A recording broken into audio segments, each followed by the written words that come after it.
Dans les quartiers populaires d'Alger, légumes, fruits, épices et tous les produits prisés des Algériens pendant le mois de Ramadan y sont proposés.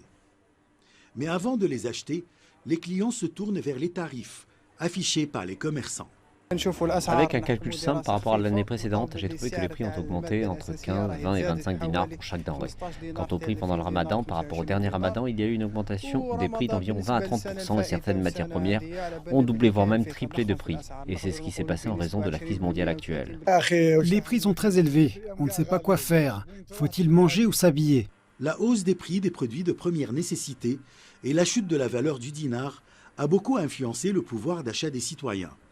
Pour une partie de la population, c'est un rêve de pouvoir subvenir aux besoins de la famille.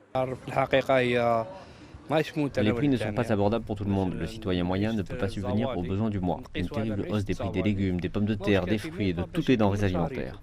Mais si on parle de la vie quotidienne, le citoyen ne peut pas subvenir aux besoins vestimentaires et autres de ses enfants. Subvenir à ses besoins sont des rêves qui ne peuvent pas se réaliser car les rêves ne se réalisent pas. Le citoyen algérien en général a beaucoup de mal à couvrir ses besoins et ceux de sa famille. Certains économistes pointent le comportement irrationnel des Algériens à l'occasion du mois du Ramadan. Selon eux, cette attitude met la pression sur l'offre et cause l'augmentation des prix, outre les effets du conflit ukrainien.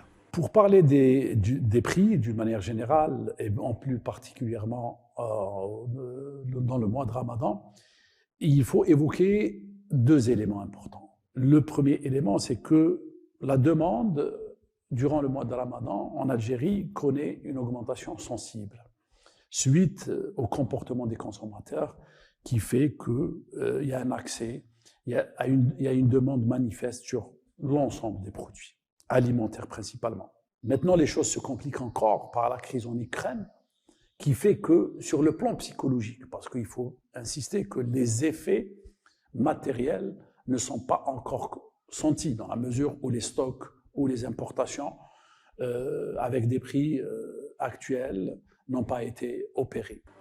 Alors que le conflit en Ukraine a fait exploser les cours des matières premières, le gouvernement algérien a procédé à l'ouverture de 1200 points de vente pour faciliter les achats des familles en plein mois de Ramadan. Ashraf Massoud pour CGTN Français.